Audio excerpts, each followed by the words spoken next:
eygan yar ayaad u jeedaan afka waxa uu ku wataa basbaas waxa uuna rabaa ninkan inuu wejiga uga shubo waana uga shubay qisada eygan iyo ninkan ayaan rabaa in idinla wadaago balse waxaan ka horreysiinaynaa su'aal yar oo iska fudud adigoo guriga ka maqan ayaa hooyada waxa ay dhashay cunug kadibna guriga aad ku soo noqotay markii aad soo noqotay ayaa lagugu yiri cunuga hooyada dhashay walaalka ma ayn talow muxuu ku noqon karaa cunugaas haddii aad jawaabta taqaanid intuu fiidiyoga socdo qaybta commentiga nagula wadaag jawaabto saxan haddii aad u baahan tahay fiidiyoga si tartiib ah noola dhamayso sheekadeena ayaan hadeertaan u gudagalaynaa qasrigan aad u jeedaan waxaa ku nool boqorad yar oo lagu magacaabo Siham iyo aabeed ayaa halkan ku wada nool isaga ayaa boqorka ah meesha gabadhiisana way joogtaa balse hooyadeed ma joogto waxay haystaan hanti aad u fara badan khaasatan ayada waxay leedahay hanti ay khaas u leedahay walibana waxa ay jecleyd mar walba inay banaanka timaado halkii ay hantidaas isticmaali lahayd oo ay keymaha iyo ubaxyada ay ku soo ciyaarto maalintii dambe boqorka ayaa waxa uu soo kireeyay nin keymaha ka shaqeeya ninkaasna waxa hore u soo watay wiilkiisii yaraa ee lagu magacaabayay Anas ayaa ahaa mid howlkar ah walibana hawshii oo dhan isaga ayaa qabanayay mar walbana waxa uu keeni jiray ubaxyo kala duwan iyo miro uu ka soo guray beerta waxa uu siin jiray boqorada lagu magacaabi jiray Siham ayadan aad bay uga heshaa wiilkan iyo daacadnimadiisa way u mahadcelin jirtay maalin walba boqorkan waxa uu ku dhihi jiray wiilkan hal abaan mariyo oo dahab hala siiyo maadaama uu si wanaagsan u soo shaqeeyay ugu dambeyn waxa isbartay Anas oo ahaa wiilkii ka shaqeynayay beerta iyo gabadhii uu dhalay boqorka oo Siham ahayd way sheekaysteen mar walbana waxa uu sheegi jiray inuu u keeni doono waxyaabo qurux badan oo beeraha uu ka soo guray maadaama ay aad u xiisayso ayadana waxay mar walba dareemi jirtay farxad oo waxa ay nacbaneed qolka cariiriga ay ku jirto walibana dahabka iyo maalin kasta ay arkayso waxayna mar walba ku hamiyeysay inay banaanka u soo baxdo wiilkan ay kala sheekaysatay arrimaheeda isagiina waxa uu ballan qaaday inuu soo wareejin doono maalin walba walibana in ku filan ayadiina intaa kadib waaba isjeclaadeen oo waxaa dhexmaray sheeko jacayl maalintii dambe ayaa waxaa yimid wiil ka yimid boqortooyo kale walibana hanti aad u fara badan haysta waxaana dhalay boqortooyada deriska leh qasrigan kadibna waxa uu yiri aniga magaciigu waa Jaamac waxaana rabaa gabadhaada inaan guursado walibana ay xaaskayga noqoto boqorkii arrinkaas aad buu ugu farxay waxa uu dareemay in gabadhiisa ay guursanayso nin hantiila ah sidaasna ay ku noqonayso qof hanti fara badan leh ninka ayuu fiiriyay walibana waxa uu ka dareemay hanti iyo qurux waxa uu yiri dib ma lahan aniga dhibaato kuma qabo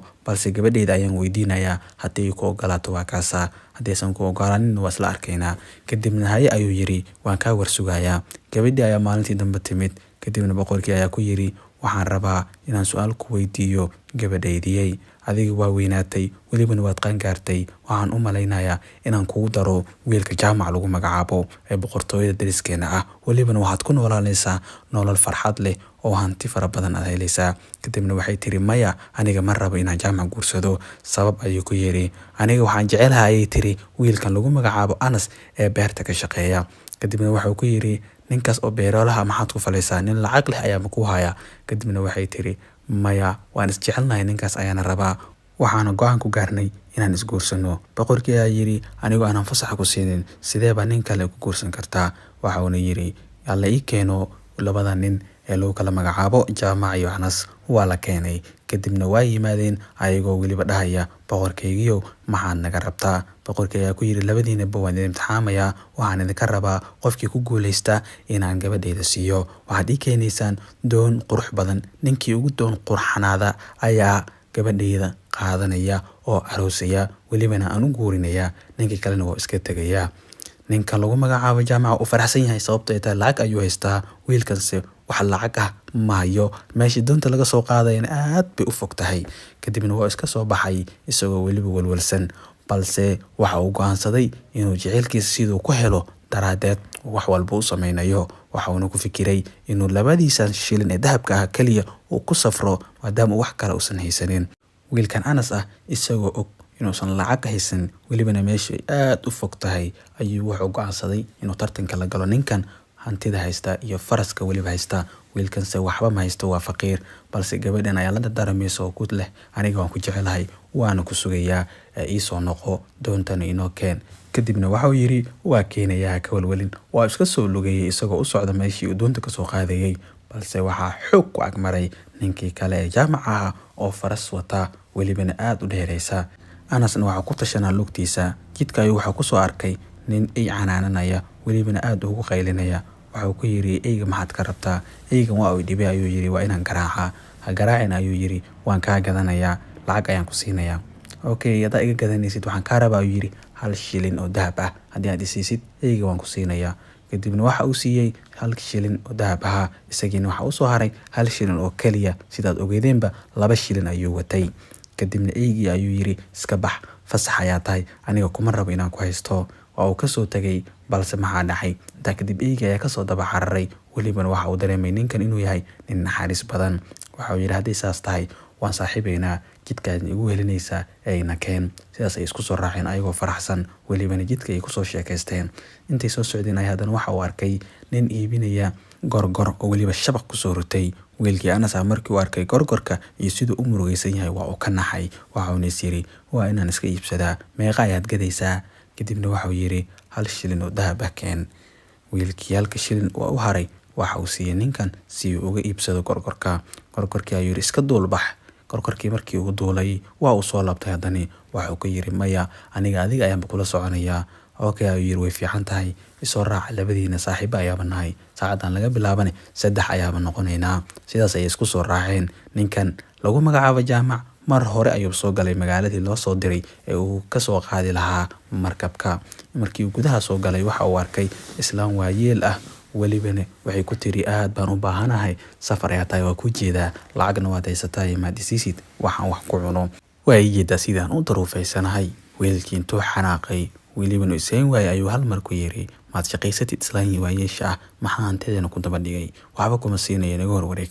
waa uu ka soo tagay. kadibna waxa uu yiri waan iska seexanayaa, wiilkan soo lugaynaya ima soo gaari karo, waa inaan maalmo yar iska baashaalaa. waxa uuna degay hotel aad u qaali ah, isagoo weliba ciyaaray khamaar noocyadiisa kala duwan. waa uu ku khasaaray lacagtiisa, maalin walbana waxaa ka lumaysay xoogaa lacag ah, ilaa ugu dambeyn uu soo istaagay eber oo lacag laan ay ku dhacday, oo lacagtiisiba hal ayaa looga cunay, isagiina waa uu faqiiray.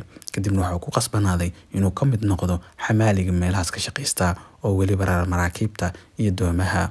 intaa kadib waxaa yimid wiilkii kale lagu magacaabayay Anas oo soo gaaray magaaladii kale, isagoo weliba ay wehelinayaan labadiisii xayawaan. markii uu magaalada gudaha u soo galay waxa uu arkay islaam waayeel ah oo weliba tugsanaysa oo ku tiri waxba ma aanan cunin 2 maalin, waxaan u baahanahay wax aan cuno, ay ma isin kartaa raashin, baahi ayaan u dhimanayaa.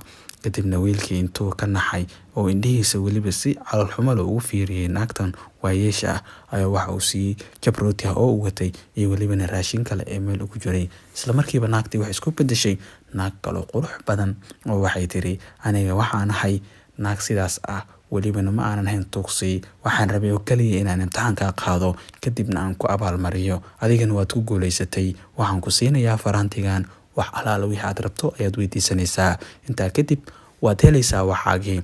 faraantigii markii uu qaatay aad buu ugu mahadceliyey. kadibna waxa uu yimid xeebta, welibana waxa uu rabaa inuu weydiisto wixii loo soo diray oo ahaa markab. waxa uuna ka walwalay sidoo ku heli lahaa maadaama uusan lacag haysan, balse waxa uu yiri faraantii oo markab weyn oo qurux badan oo sidaas oo noocaas isla markiiba waxa uu soo baxay markabkii oo uu rabay, welibana quruxda badnaa ee ku riyoonayay. intaa kadib waxa uu arkay ninkii ka soo cararay ee jaamaca oo tuugsanaya, welibana baahi ay dishay. waa iska soo kixiyay, waa kuwada ayuu soo bax, waxaan ku celinayaa meeshaan ka imaanay maadaama aad faqiirtay. kadib jaamac ayaa ku yiri xagee baad ka keentay markabkan iyo lacagtan? waxa ku yiri faraantigan ayaa ma ka helay waxaasoo dhan, wax alaala wixii aad weydiisatana waa ku siinayaa. markii uu sidaas maqlay waxaaba galay damac ah inuu faraantiga ka xado wiilkan oo weliba isaga uu noqdo faraantigiisa. intaa kadib waxa uu qorsheeyay qorshihii wiilkan ku xadi lahaa, isagoo weliba jaanis ku gaadaya. wiilkii markii dambe waa iska hurday, intuu soo gaatamay ayuu faraantigii yalmar ka qaatay. kadibna waxa uu yiri faraantiyow, doontan waxaad ka dhigtaa doontayda, ninkan iyo labadiisa xayawaan meeshii aad ka soo qaaday ku celi. isla markiiba doontii ayuu yeeshay isaga ayaana ka noqday milkiilaha doonta. Kadibna waxa uu yiri hadda aniga ayaaba noqonayaa ninkii guursan lahaa gabadhii lagu magacaabay Sihaam. Wiilkii kale ee Anas ahaa iyo labadiisii xayawaan waxay ku soo laabteen meeshii awalba doonta ay ka qaaday. Anas waa u shalayay, ninkaas waa u khiyaanay ayuu yiri. Labadan xayawaan eyga iyo gorgorka waxay dareensan yihiin ninkan in la khiyaanay. Kadibna waxay go'aan ku gaareen inay u soo badbaadiyaan. Gorgorkii ayaa yiri dushiisa soo raac, waxaan soo badbaadinaynaa, faraantiga ayaan ka soo qaadaynaa ninkaas. Kadibna waxay soo haadaanba si dhaqsi ah ay ku yimaadeen doontii halkii ay maraysay. Kadibna doontii ayaba si tartiib ah ugu kordagteen. Habeenkii ninkii oo iska hurda ayaa waxay arkeen isagoo faraantiga afkiisa gashanaya weliba si uu ugu ilaashado. Eygii ayaa u soo gaatamay welibana waxa uu soo qaatay basbaas, wajiga ayuu uga shubay. Ninkii basbaaskii markii uu soo uray ayuu hal mar hintise weyn la soo booday. Intaa kadib waxaa ka soo dhacay faraantigii intuu hawada ku soo jirayba waxaa dafay gorgorkii. Ninkiina waa uu arkay in laga dafay faraantigii soo celiya, balse lama dhageysanin, waa laga cararay. Eygii iyo gorgorkiina waa ay badbaadeen. Ninkanse dhulka ayuu ku dhacay isagoo weliba aad u qaylinaya. Kadibna wiilkii ayaa loo soo celiyay faraantigiisii oo waxaa lagu yiri hoo waa kan faraantigaaga. Kadibna waxa uu yiri doonteydii ii soo celi faraantiyow, ninkanna waxaad ka dhigtaa ninkii ka shaqaynayay meeshan awalkiisii horeba ku soo celi asigane. Sidii ayaa la yeelay, faraantigii waxa uu soo celiyay doontii. Wiilkiina aad buu ugu farxay arrinkaas. Ninkii jaamac ahaana waxaa lagu celiyay shaqaalinimadiisa iyo loorkii inuu dusha ku qaado oo xamaali iska ahaado. Kadibna wiilkii waxa uu soo raacay doontiisa isagoo weliba si toos ah u soo aaday qasriga boqorka iyo weliba gabadhii Sihaam ahayd. Intaa kadib boqorka ballantiisa waxa uu ku qasbanaaday inuu oofiyo oo waxa uu siiyay qofkii keenay doonta. Waxa uu noqday wiilkii faqiirka ahaa. Waxa uuna ku yiri ballanta adiga ayaa ka soo baxay, gabadhaydan saacadan kadib waan ku siiyay, adiga ay xaaskaaga noqonaysaa. Intaa kadib way isguursadeen. Welibana gabadhii Sihaam ahayd waxa u rumowday riyadeedii ahayd inay ku soo wareegto kaymaha quruxda badan. Asxaabay, sheekada haddii ay idin cajibisay oo idin soo jiidatay, maxaa diidaya inaad like saartaan, welibana aad subscribe saarataan channelka oo aad gambaleelka u furtaan si aad u noqotaan qofka ugu horeeya ee daawada weliba sheekada ayadoo qof kale uusan daawan. Waxaan ka jawaabaynaa su'aashii hal xiraalaha ahayd oo weliba u dhacaysay. Waxaad sheegtaa adigoo guriga ka maqan oo hooyada ay cunug dhashay, markii aad ku soo noqotayna lagugu yiri cunugan walaalka ma ahan, meel kale ka fikirin. Hadduusan walaalka ahayn waa walaasha, oo cunuga gabar hadduu yahay walaalka ma noqonaye walaasha ayuu noqonayaa.